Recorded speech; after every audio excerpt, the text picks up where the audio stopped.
Hi guys, welcome back to this week's Archi Diaries video. So, leading on from last week, I wanted to share with you all the research and design work that I've been doing. This week was a bit of a push, to be honest, because I think I was working up until my tutorial, which almost never happens, but it went well, so I'm happy with that. And I think as the weeks go by, my work is getting a lot more precise and cohesive, which is great because we've got a portfolio submission next month. So I'm hoping that by the time that comes around, everything is kind of in order and I don't really need to edit much. So this week I've just been doing a bunch of research into the different kinds of infrastructure around London and trying to kind of incorporate it within my project, but being really specific. And I think that's a really important thing you have to know when doing research for your design project.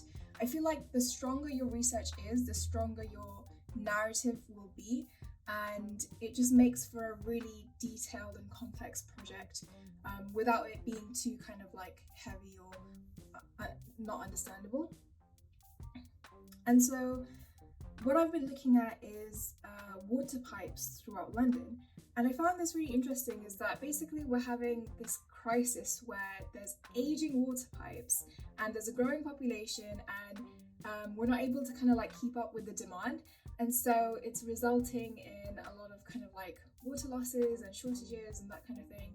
And I think I really wanted to play on this idea that maybe in the future, basically water is a very precious commodity, and the project will seek to kind of incorporate a new layer of infrastructure which is really purposeful and will kind of weave into parts of the city, which you'll see later on in different sketches. This is kind of a section sketch that I did, or an elevation sketch I guess, showing this main water pipe and then a part of my collage that kind of links out and from that, and it might kind of go around different buildings and that kind of thing too. So I was also looking at the Tower subway, and I'm not sure if people know about this or not, but I find it really interesting because the Tower subway is basically this tunnel right next to Tower Bridge underneath the Thames, and it was used initially as a subway to get people across the river, and then used for hydraulic power, and then as a water mains pipe, and now it's being used to house fiber optic cables. So I quite liked this transition of how this one tunnel was used, and in a similar way I'm thinking that the project could then also use existing bits of infrastructure which are abandoned or disused, and kind of latch onto those, and so it's kind of always got that connection to a city. Later on though, my tutors and I discussed that maybe this is more of a global solution, because obviously I think for masters you kind of have to think of your project at a much larger scale, so you're often designing things like urban frameworks and kind of solutions that are applicable to all parts of the world basically.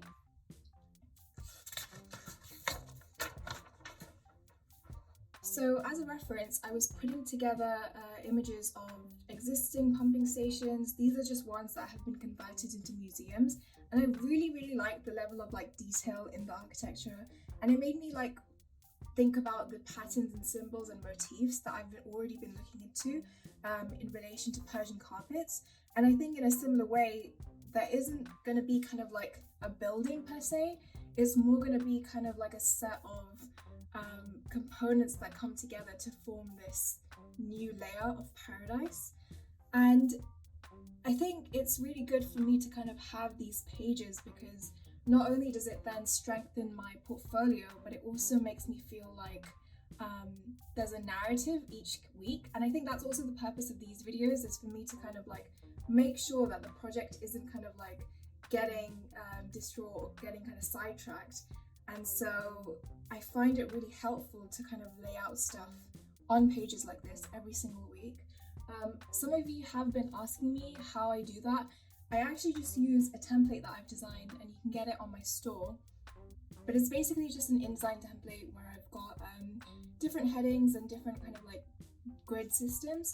And then all you have to do is kind of make sure you adhere to that grid and arrange your images or designs to that, and it just makes your work look so much more put together, and it makes all the difference, because I feel you're basically just representing your project in a much more professional way as you would in practice. And I think tutors also really appreciate that as well. This next page, which is I think the most successful page for this week, was me doing this 3D experiment of basically just creating weaves. So I actually modeled all of these in a new software called Modo. It's new to me and it took me about like a week to learn how to use. Probably took me about 2 or 3 days to kind of like finally get to this stage where I'm happy with how the weaves look. So it was basically done through a series of curve extrusions and then kind of like tracing the patterns I already had. And so I've kind of like made this my own. It's called the diamond diode pattern because it relates back to the idea of using circuit board components and layouts. And they really liked this whole like perspective render as well. The only comment was to kind of like now think about the materiality, because this basically looks really plasticky, but I kind of like that too. It almost gives it like an icing or a candy type feel. And they want me to use the same kind of like method and then basically create my collage, which you'll see afterwards, just using knots and weaves and that kind of thing. So this page is basically an experiment that I did using that previous 3D model to kind of like incorporate it within the objects that I've already designed.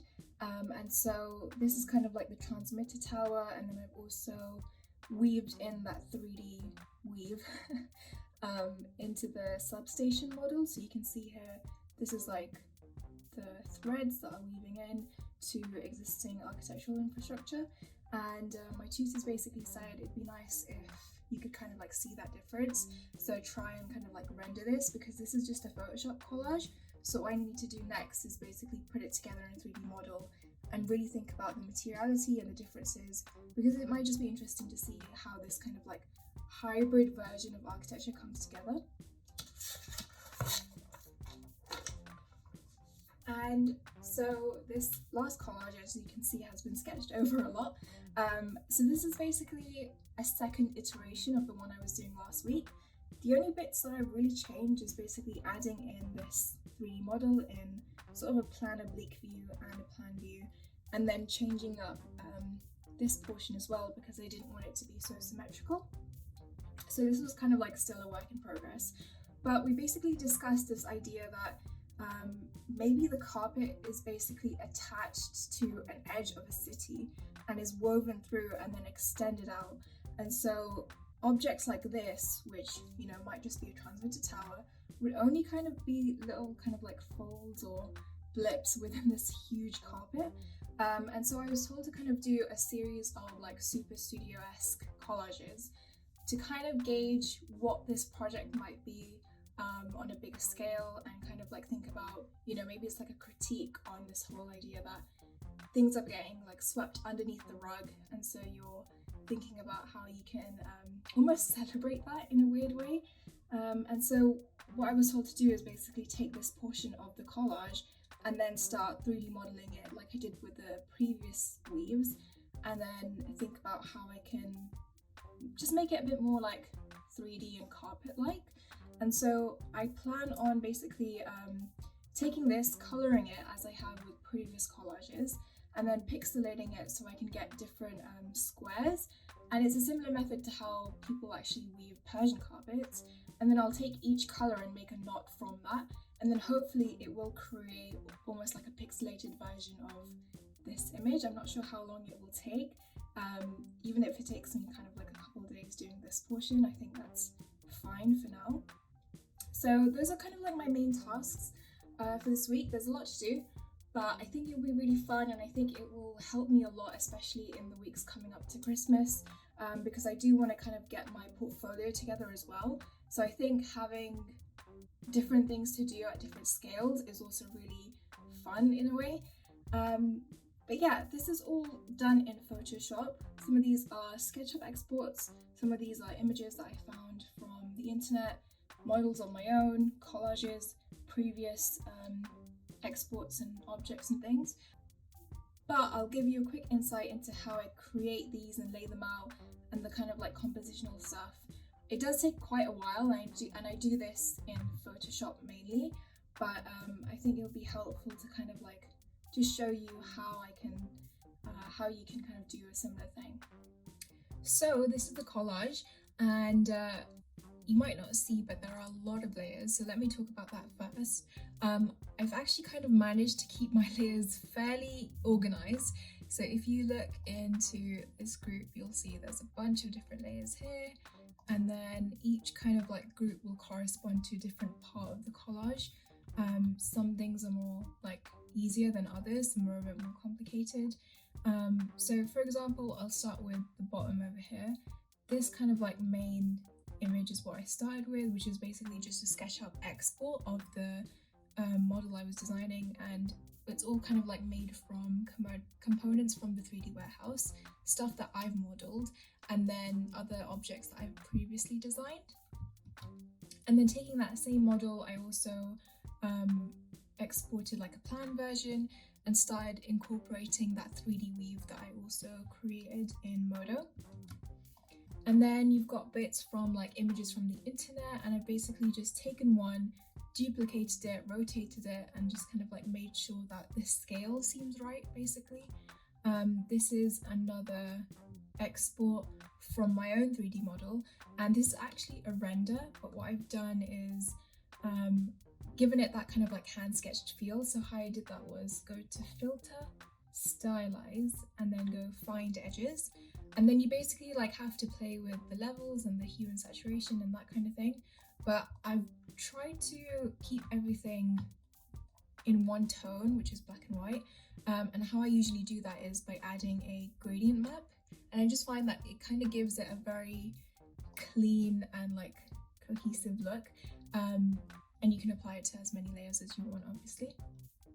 This top portion, most of it's taken from the previous collage, but as you can see, this like area was like the most that I photoshopped. So I took one kind of like thread from an image I found on the internet, took like one portion of it, and then basically just started to arrange it. So you'll see on this one, that's one component which I've kind of like got here. The vertical ones are different, and obviously they're all different sizes and shapes.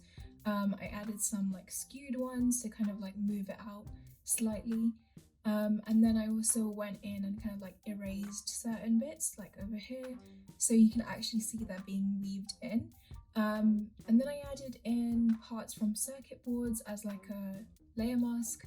So just kind of like selected different areas using the lasso tool.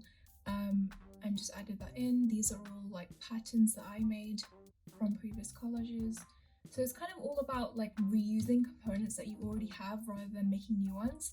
And I think with any collage, it's really important to always like zoom out and look at the whole thing, just so you kind of see whether it's working or not. Like obviously I feel like the towers aren't really working just because this texture didn't really come out the way I wanted it to.